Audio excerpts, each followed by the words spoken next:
The show must go on pa rin ang ipinakita ng noontime show Night Showtime sa kabila ng balitang kasama ang kanilang studio sa bahagi ng ABS-CBN Broadcasting Center na nakatakdang ibenta sa Ayala Land. Present si Vice Ganda ay halos buo ang Showtime host ngayong araw na humarap sa madlang people. Hindi man binanggit ngunit baka sa kanila ang lungkot lalo na kay Vice Ganda na iiwan ang kanilang naging tahanan ng mahabang panahon kasama ang madlang people. Ika nga ni Vice, studio lamang ang mawawala pero sila ay patuloy na magpapasaya sa madlang people kahit saan mang dalhin ang kanilang programa. Napakadami ng pinagdaanan ng show mula noong nawala ng prangkisa ang ABS-CBN. Samantala, sa mga susunod na araw ay lilipat na ng studio ang Showtime sa matitirang maliit na bahagi ng ELJ building.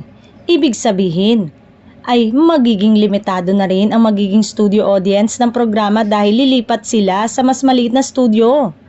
Ang salaping malilikom kasi ay gagamitin pambayad sa mga loans ng ABS-CBN. Matatandaan na noong 2020, na politika at napag-inita ng Kapamilya Network sa kasagsagan ng pandemic para hindi marinyo ang prangkisa nito.